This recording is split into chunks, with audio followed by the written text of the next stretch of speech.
Eu quero que você pense em tudo que você passou, coisas boas e ruins. Eu quero afirmar para você, eu quero que você pense em todos os processos que você passou ao longo da sua vida, processos que acrescentaram e processos que tiraram coisas de você, processos que te abraçaram e processos que te expulsaram, desprezos e rejeições. E Deus manda eu te dizer: não existem acasos. Abra sua Bíblia então em 1 João capítulo 2, versículo 19. 1 João, primeira carta de João, capítulo 2, versículo 19. Diz assim o texto: eles saíram do nosso meio,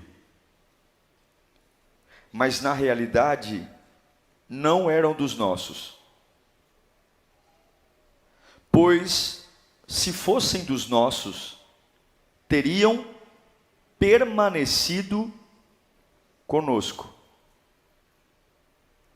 O fato de terem saído mostra que nenhum deles era dos nossos. Curva a sua cabeça. Deus da nossa vida, Deus, esse é um momento muito sério, porque a nossa vida agora, ela está dependendo da tua voz. Nós precisamos de ti, Senhor. Saímos de nossas casas porque precisamos de ti, porque o que o Senhor tem para me dar, ninguém pode dar. O que o Senhor pode me fazer viver hoje, não há marido, esposa, filho, namorada, namorado, ninguém pode me dar o que o Senhor pode. E eu te peço, Senhor, fala conosco. Estamos aqui abertos para te ouvir. Traga o céu para cá, em nome de Jesus. Amém. Existem pessoas ao longo da sua vida que vão tentar se afastar de você, que vão tentar romper relações com você. E quando isso acontecer, contrariando os teus sentimentos, você precisa aprender a deixá-las ir. Não é uma decisão fácil, não é uma decisão tranquila, mas eu afirmo que quando alguém tentar se afastar de você, o caminho bíblico para isso é: deixe ir, não insista. Quando alguém se afastar de você, mesmo que a sua alma gritar, mesmo que o seu coração pegar fogo, o caminho bíblico para isso é: deixe ir, não insista. Porque Deus, quando pensou em mim, não pensou em um ser que implora para um outro ser igual a mim ficar comigo. Deus não te fez para que você implore por amor, implore por atenção, implore para que se preocupem com você, desesperadamente tenso, porque querem que te vejam. Não, quando alguém se afastar de você, deixe ir, não insista. Eu quero dizer para você: desliga o telefone, não veja o WhatsApp, não leia e-mails. Quem se afastar de você, deixe ir, não insista. Não importa se foi maravilhoso, não importa quantos favores fez para você há 20 anos atrás, 30 anos atrás, não importa quão atraído você esteja por essa pessoa, não importa quão apaixonado você esteja, não importa se essa pessoa em algum momento da sua vida fez muito por você, se ela decidir se afastar, deixe ir, não insista. Por quê, pastor? Porque o seu destino, segundo 1 João, não está amarrado a pessoas que te deixam. O seu destino não está preso a pessoas que te deixam. E se o seu propósito não é alimentado por Deus, mas alimentado por quem vai e por quem fica, você nunca vai chegar a lugar nenhum. Seu destino não está preso a quem te deixa. Eu vou ler de novo. 1 João 2,19. Eles saíram do nosso meio, mas na realidade não eram dos nossos. Porque se fossem dos nossos, qual é a característica, qual é o sinal que eu sei quem é meu? Fica. Permanece. E eu sei quem não é meu, porque sai. Nós que somos extremamente românticos, temos dificuldade porque para nós finais são sempre trágicos. Nós sabemos começar, mas não sabemos encerrar, porque todo fim para nós é trágico, é ruim. Mas qual é o problema de tentar segurar quem quer me deixar? Quando alguém não está mais ligado a você, quando essa pessoa não quer mais estar com você, para você mantê-la perto de você, você vai se tornar uma pessoa insuportavelmente pegajosa. Insuportavelmente, isso vai ser o foco da sua vida. Você vai se tornar uma pessoa que, por mais que você se esforce, não vai conseguir, e vai se tornar alguém sem valor, que vai anular tudo que Deus fez em você, e você jamais conseguirá. Pode segurar 1 mês, 2 meses, 1 ano, mas eu digo a você, você jamais vai conseguir segurar alguém que quer te deixar. Você só vai adiar o inevitável. O nosso grande desafio, irmãos, é entender que ciclos acabam. Ciclos acabam. Durante muito tempo eu vi pastores não abençoando membros de suas igrejas quando querem mudar de igrejas. E o pastor diz: não, você não vai sair daqui. Eu te amaldiçoo se você sair daqui. Porque eu entendo que eu não sou necessariamente, não vou congregar na mesma igreja a vida inteira. Eu entendo que tem ciclos de amizade que se acabam. Porque nós construímos uma vida baseado nas relações humanas e não nas relações celestes. A gente está mais preocupado em manter pessoas do que a presença de Deus. E queira você ou não, as pessoas mudam, gente. Queira você ou não, as pessoas se alteram. As pessoas passam a ter desejos diferentes, objetivos diferentes. Mas mesmo sabendo disso, nós entregamos a nossa cabeça a pessoas que nós sabemos que vão mudar. A gente faz o marido de fonte, a gente faz a esposa de fonte, a gente idolatra os nossos filhos, a gente faz da nossa renda o nosso baluarte, nós colocamos a nossa vida na mão de quem muda, na mão de quem se altera, na mão de quem pode ir embora. Tudo porque nós temos uma cabeça de criança. Paulo vai dizer para nós em 1 Coríntios 13:11, que quando eu era menino, eu falava como menino, pensava como menino, raciocinava como menino, mas quando me tornei homem, deixei para trás as coisas de menino. E eu pergunto, será que todo esse sofrimento, quando os ciclos terminam, é um drama atrás do outro, é uma crise emocional atrás da outra? Será que toda essa crise não é porque eu sou uma criança? Que apesar de barba, apesar de pés de galinha, apesar de maturidade, apesar de ter um bom emprego, mas será que dentro da minha cabeça não rege a minha vida um sistema infantil, um corpo de adulto, mas um sistema de criança? E como resultado, tudo para mim é romance. Todas as amizades são eternas, tudo que eu estabeleço é eterno. Como que eu posso fazer de alguém que tem hora e validade para acabar eterno? E nós condicionamos a nossa relação com Deus com a relação que temos com as pessoas.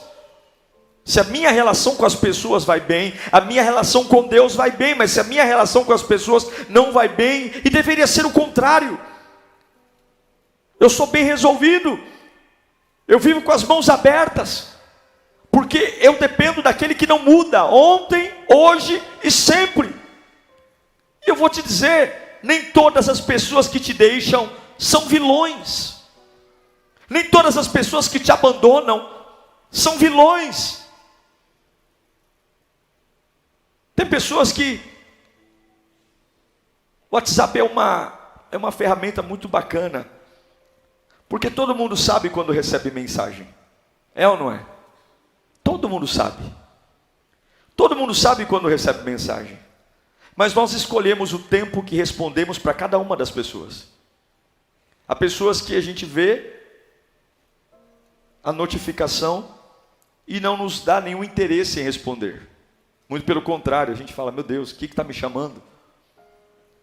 E tem outras pessoas que na hora você responde. Eu digo para você, eu meço muito de quem quer estar perto de mim, quem não quer estar perto de mim, por resposta de WhatsApp. Quem demora 10 dias para responder uma mensagem minha, sem sombra de dúvida, não tem nenhuma vontade de estar perto de mim. Não tem nenhuma vontade de falar comigo. E depois vai dizer, me desculpe, eu estou muito ocupado. Mentira. São desculpas que todo mundo dá para dizer, você não é importante para mim. A verdade é que não tem nada de errado nisso. Porque em algum momento da vida de alguém, eu posso deixar de ser importante para ela. E isso não torna essa pessoa uma pessoa ruim. Simplesmente ela está vivendo uma outra batalha, uma outra guerra. Sou eu que sou romântico, que quero ser importante para todas as pessoas e quero que todas as pessoas sejam importantes para mim. Não, eu vou te dar um exemplo. Em Ruth capítulo 1, versículo 14, a Bíblia diz, elas então começaram a chorar bem alto de novo, e depois Orfa deu um beijo de despedida em sua sogra, mas Ruth ficou com ela. Essa é uma história linda. Noemi, uma senhora casada com um homem chamado Elimeleque, há uma fome em Belém, e por conta da fome, eles decidem ir para a cidade de Moabe, viver lá, achando que lá teriam melhores condições financeiras. Ela vai para Moabe, os filhos crescem, e os filhos se casam com 2 moabitas, Ruth e Orfa.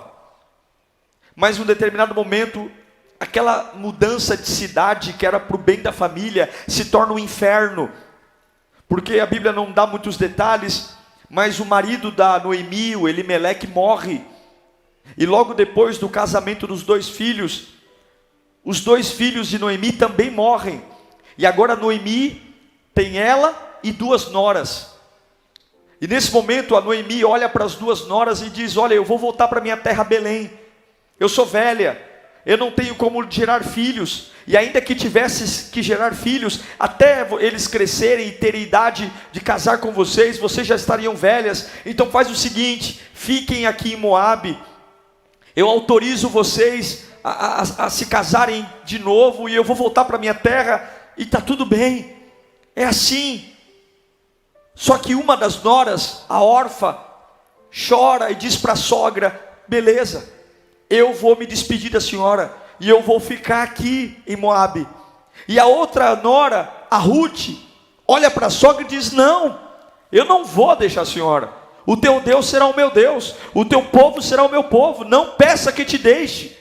2 noras, eu já vi pastores pregando, dizendo que Orfa estava endemoniada, que isso, como é que Orfa abandonou a sogra? Mas eu preciso entender que algumas pessoas terão a história delas interrompida na minha história, para viver outras fases, para viver outros propósitos. Nem todas as pessoas que estão comigo agora terminarão a história comigo, e eu não posso ser dramático, eu não posso ser uma pessoa tão espiritualista, de ver demônio em tudo, porque os planos de Deus são insondáveis.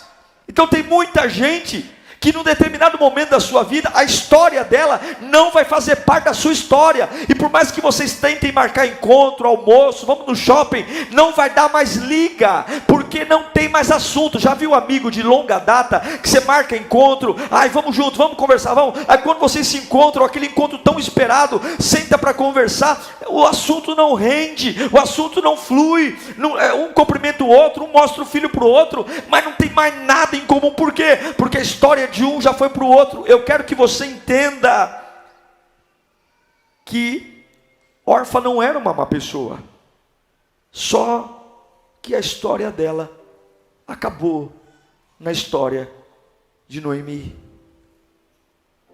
E eu pergunto para você, você tem que saber, ou você sabe quando a história de alguém termina na sua história, para você não ficar tentando ressuscitar aquilo que acabou.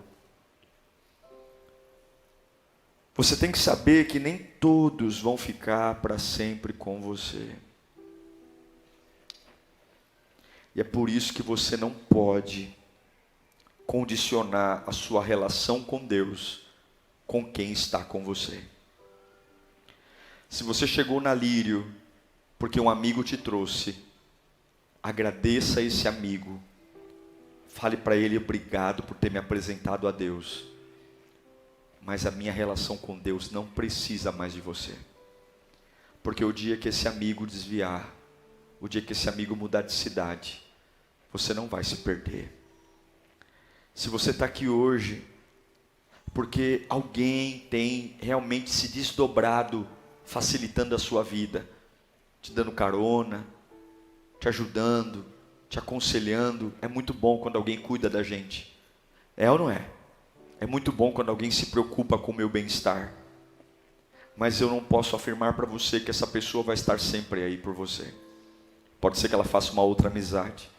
Pode ser que ela perca o interesse. Você tem que entender que o que você sente é uma coisa e o que você tem que fazer é outra. E a sua relação com Deus não pode estar preso a pessoas, porque pessoas mudam. Fala comigo, pessoas mudam. É por isso que Paulo fala em Romanos 12:1. Rogo-vos, pois, irmãos, pela compaixão de Deus, que apresenteis os vossos corpos em sacrifício vivo, santo e agradável a Deus, que é o vosso culto racional. O que Paulo está falando? O que é sacrifício vivo?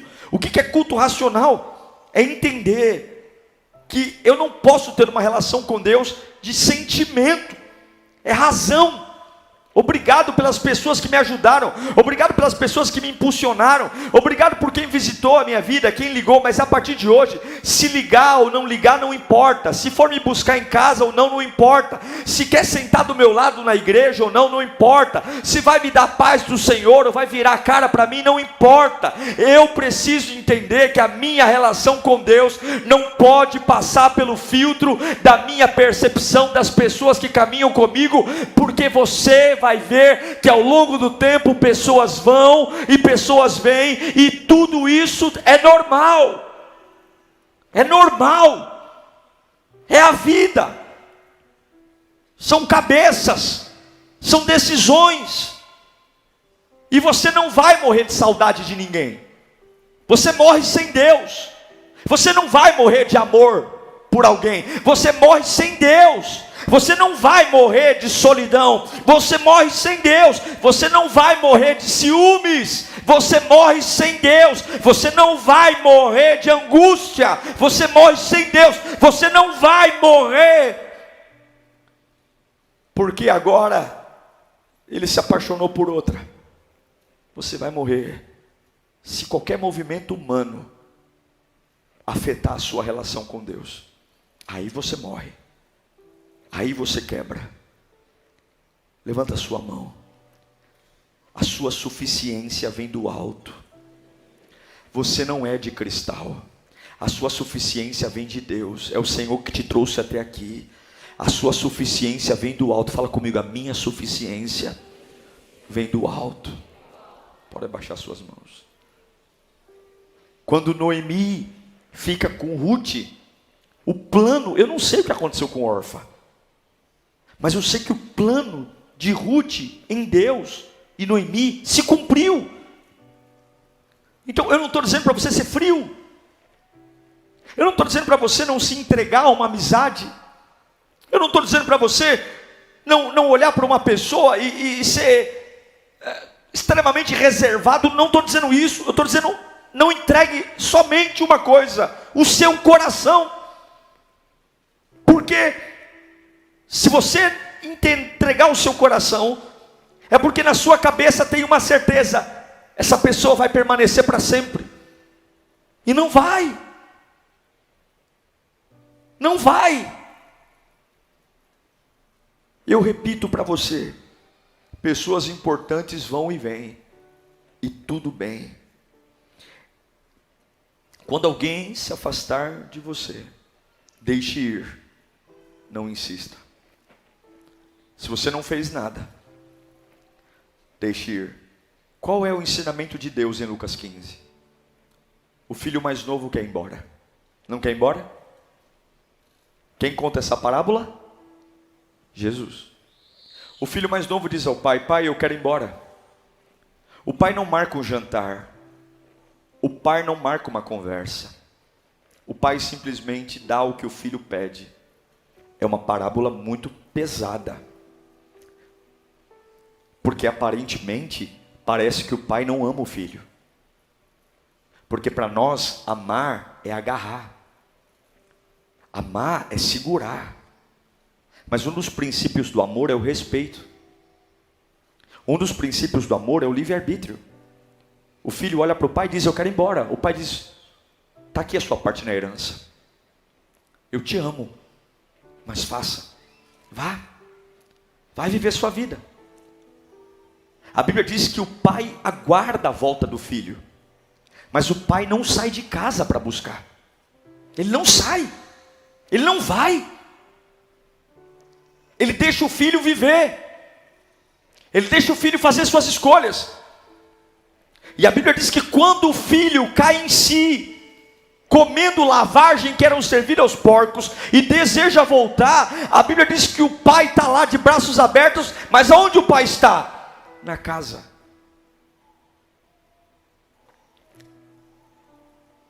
Um pintinho tem 21 dias para sair da casca do ovo. Se em 21 dias esse pintinho não sair da casca do ovo, o mesmo lugar que o sustentou, alimentou, aqueceu, protegeu, vai matá-lo. Se em 21 dias ele não romper a casca, ele morre dentro do ovo. Quando você segura alguém, você passa de um tempo de harmonia e amor para um tempo de artificialidade. Eu quero dar um exemplo para você, para a gente caminhar para o fim, de alguém que sabia terminar. Esse homem foi chamado de homem segundo o coração de Deus. Abra sua Bíblia comigo em 2 Samuel capítulo 12, se você tem Bíblia, senão você acompanha aqui no projetor. 2 Samuel capítulo 12, versículo 15. Diz assim: o Senhor fez adoecer o filho que a mulher de Urias dera a Davi. E Davi implorou a Deus em favor da criança. Ele jejuou e, entrando em casa, passou a noite deitado no chão. Os oficiais do palácio tentaram fazê-lo levantar-se do chão, mas ele não quis, recusou comer. 7 dias depois, a criança morreu. Os conselheiros de Davi estavam com medo de dizer-lhe que a criança estava morta e comentavam: enquanto a criança ainda estava viva, falamos com ele e ele não quis escutar-nos. Como vamos dizer-lhe que a criança morreu? Ele poderá cometer uma loucura. Davi, percebendo que seus conselheiros cochichavam entre si, compreendeu que a criança estava morta e perguntou: a criança morreu? Sim, morreu, responderam eles. Então Davi levantou do chão, lavou-se, perfumou-se, trocou de roupa, depois entrou no santuário do Senhor e adorou, e voltando ao palácio pediu que lhe preparasse uma refeição e comeu. Seus conselheiros lhe perguntaram: por que ages assim? Enquanto a criança estava viva, jejuaste, choraste, mas agora que a criança está morta, te levantas e comes. E ele respondeu: enquanto a criança ainda estava viva, jejuei e chorei. Eu pensava, quem sabe, talvez o Senhor tenha misericórdia de mim e me deixe a criança viver. Mas agora que ela morreu, por que deveria jejuar? Poderia eu trazer de volta a vida?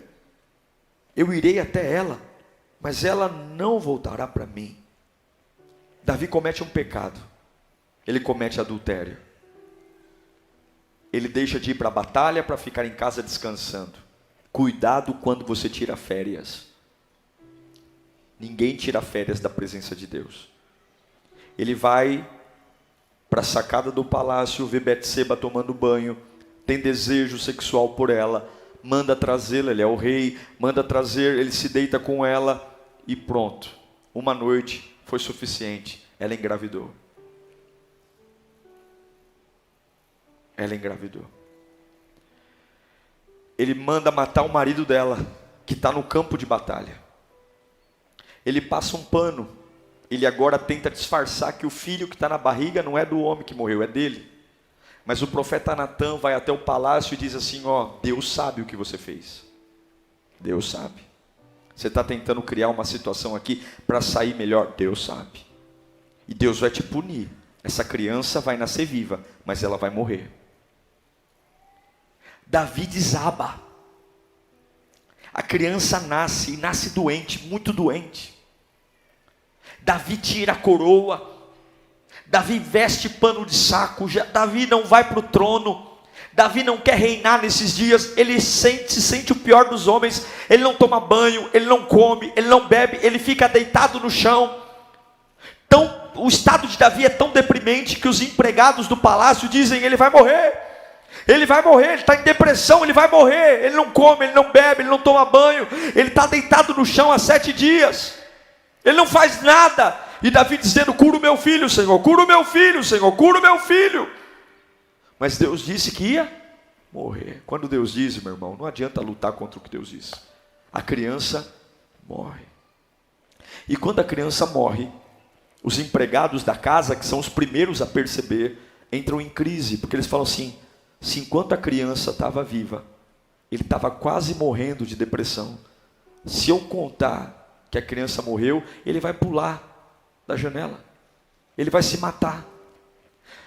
Eles não contam para Davi. Davi os ouve cochichando, e aí Davi vai e pergunta: morreu?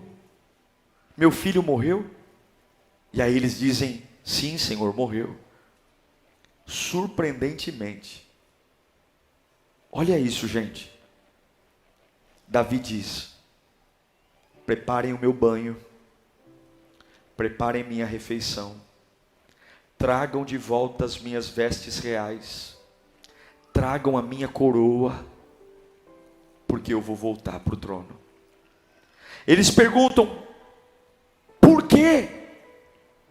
Por quê? E ele diz: porque se Deus encerrou algo, não tem o porquê eu manter vivo o que Deus encerrou.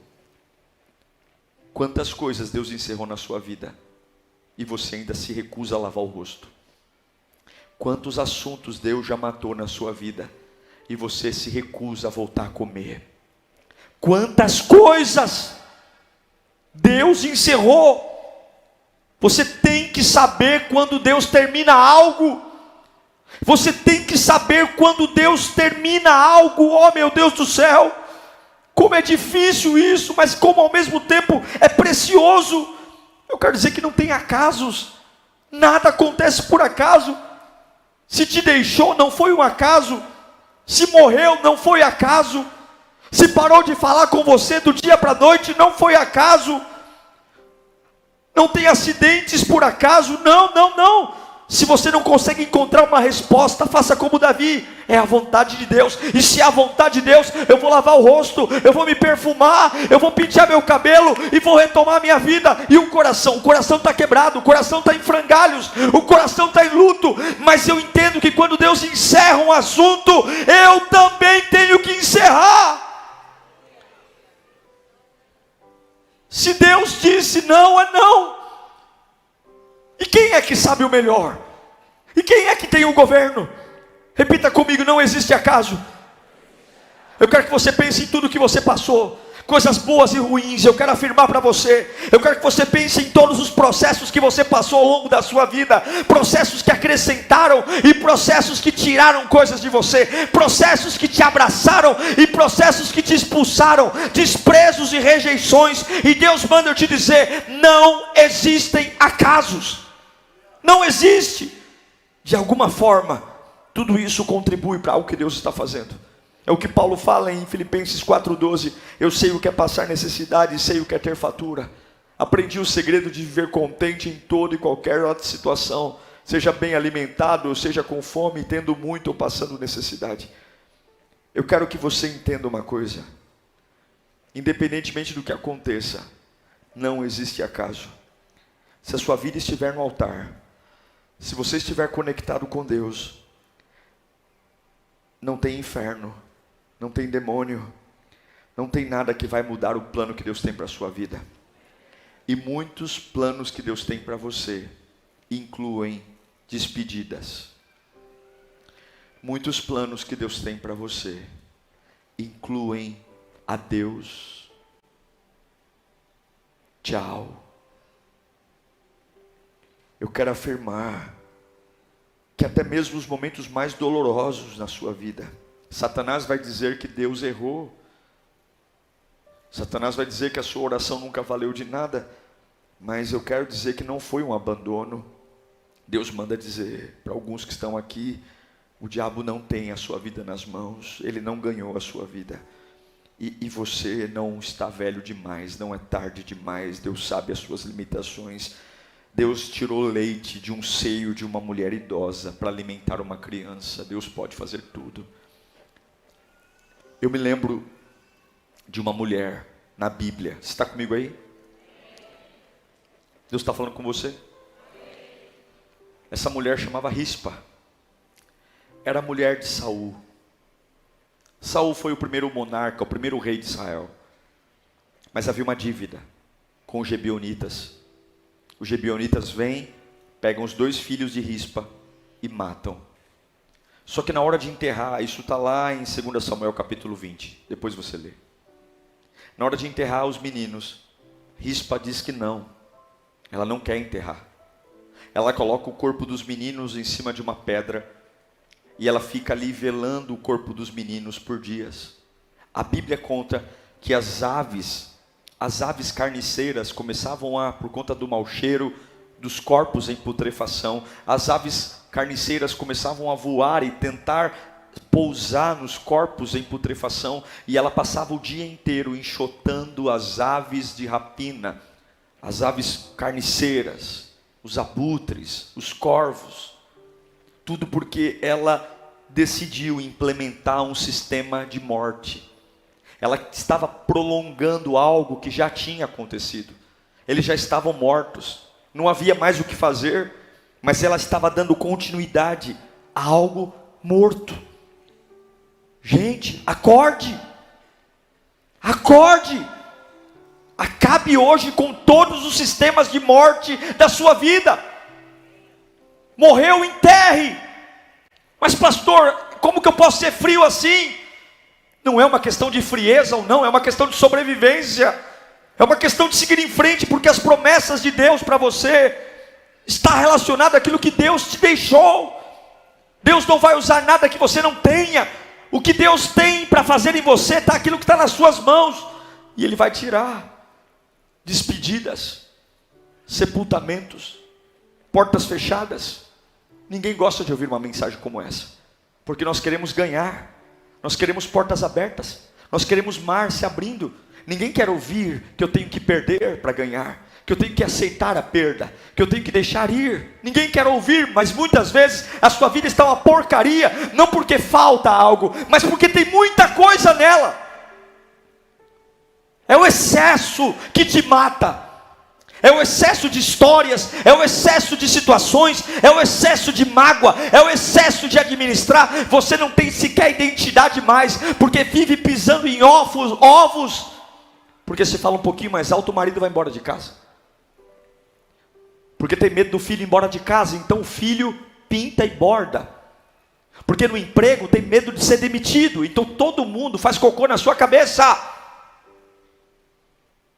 Porque na vizinhança você quer ser amado por todo mundo, então vive como uma escrava dos outros. Até quando você vai manter essa vida artificial?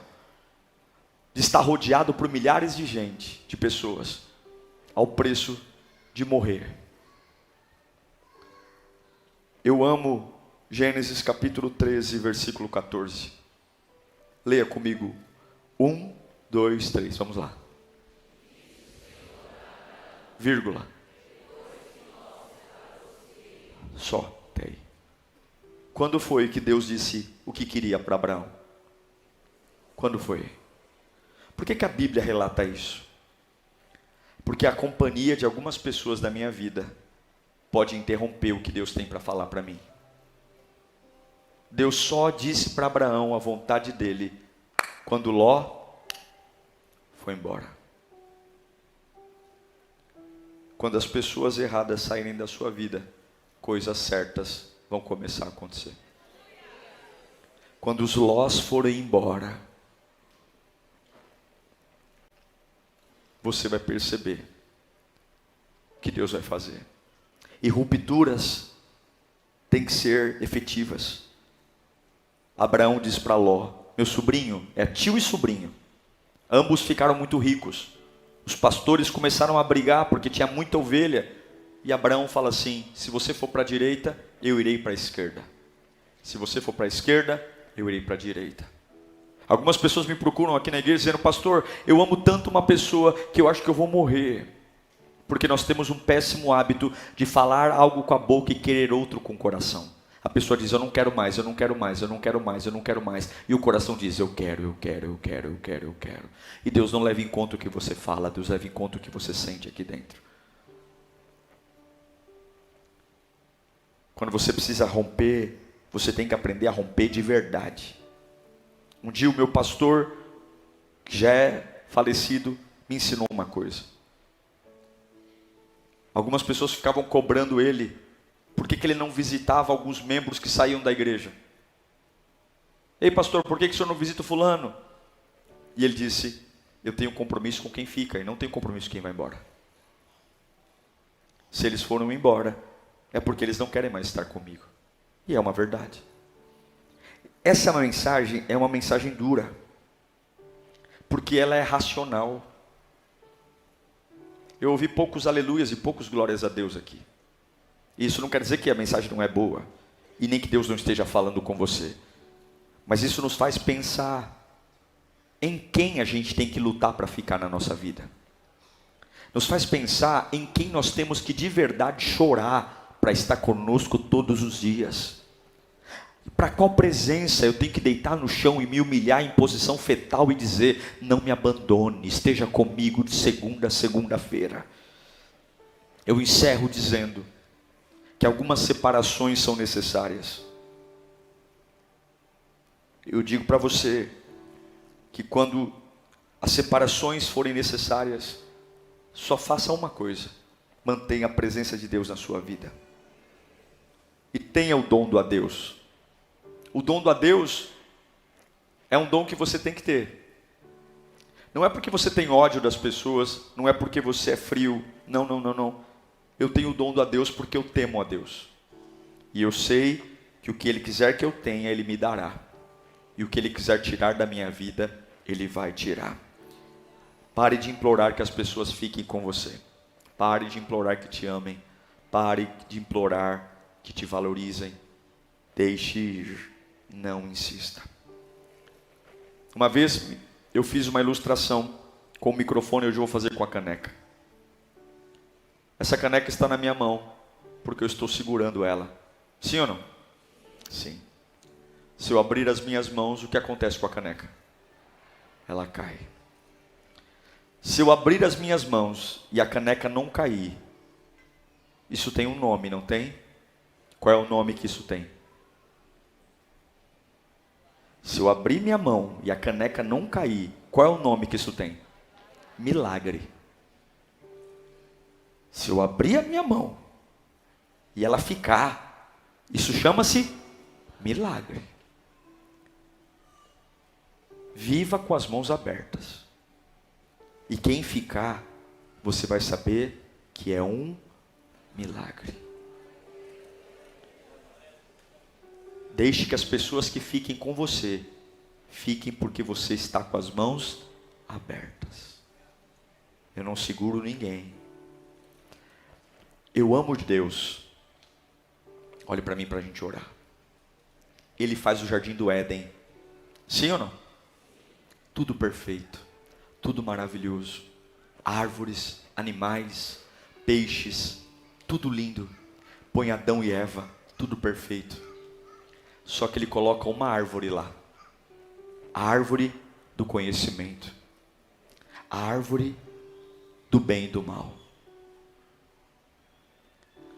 E aquela árvore, se eles comessem, eles morreriam. Aí você diz para mim, que Deus confuso. Se Deus os ama, por que Deus colocou uma árvore ruim lá, no meio de milhares de outras árvores? Porque se você mantém uma pessoa na sua vida sem mostrar para ela a porta de saída, ela não é sua convidada, ela é sua prisioneira. Todas as pessoas que convivem com você precisam entender que a porta de saída está ali. E a hora que elas quiserem ir embora, elas podem ir. Porque a minha suficiência vem de Deus, não vem do homem. Eu amo Carla, mas minha suficiência não vem de Carla. Eu amo Júlia, mas minha suficiência não vem de Júlia. Se uma das duas me deixar, eu vou chorar muito, eu vou sofrer muito, mas eu não vou morrer por causa delas. Eu não vou para o inferno por causa delas. Eu não vou. A minha salvação, a salvação da Carla e a salvação da Júlia não vale a minha condenação. Eu as amo num nível normal, mas o meu coração pertence ao Senhor. E eu quero que você hoje, que está sofrendo por pessoas, feche os seus olhos agora. Renove a sua aliança com Deus. Entregue o seu coração ao Senhor. Não tem que amar ninguém mais do que a pessoa merece ser amada. Não é para ser frio, calculista, indiferente, não. Mas eu preciso entender que eu não vou viver para alguém. Eu vou viver para Deus. Minha mãe me conta que uma vez meu pai, ela nova convertida, fecha os olhos. O meu pai encostou minha mãe na parede, eles já eram casados. E meu pai disse à minha mãe, você precisa fazer uma escolha. Eu não quero mais que você vá à igreja. Eu não quero mais. Você vai escolher entre o seu Deus e eu. E minha mãe olhou para o meu pai e disse, eu não vou escolher nada. Você já está fazendo uma escolha. Pode ir embora. Pode ir embora. Porque eu não vou escolher você em relação ao meu Deus. Pai, eu oro agora. Eu oro para que os nossos olhos se abram. Eu oro, Senhor, para que toda essa humilhação, nós somos teus filhos. Nós somos teus filhos. Como podemos ser tão frágeis? Como podemos ser tão sensíveis assim? Como podemos entregar o nosso coração para quem muda?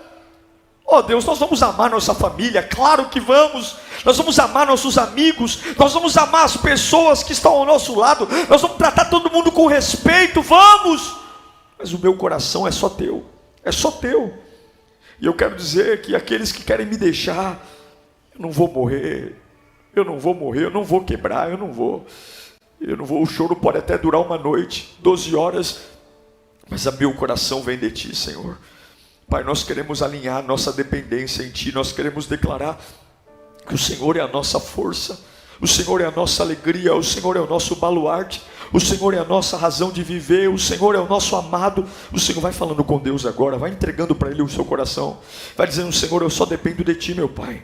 Senhor, eu dependo de Ti. Vai olhando para todas as situações que estão fedendo na sua vida, fedendo porque você não enterra. Vai olhando para todas as pessoas que você está mantendo na sua vida, porque você amarrou, porque afinal de contas você faz tudo o que elas querem. A sua vida virou um inferno, porque você se anulou completamente. As pessoas te chantageiam, as pessoas brincam com as suas emoções, porque elas sabem que você tem medo que elas vão embora, e porque elas sabem que você tem medo, então elas te torturam, elas te humilham, elas te exploram as suas emoções, exploram o seu dinheiro, brincam com você. E quantas vezes você vai deitar e ao invés de fazer uma oração de agradecimento, você fica em posição fetal, pedindo a Deus que te dê força, porque se Ele for embora eu morro, se ela for embora eu morro, eu não sei viver sem Ele, eu não sei viver sem ela. Quando a sua oração devia ser: eu não sei viver sem a Tua presença, meu Deus, eu não sei viver sem a Tua força. Pare de idolatrar pessoas. Pare de idolatrar pessoas, idolatre o teu Deus.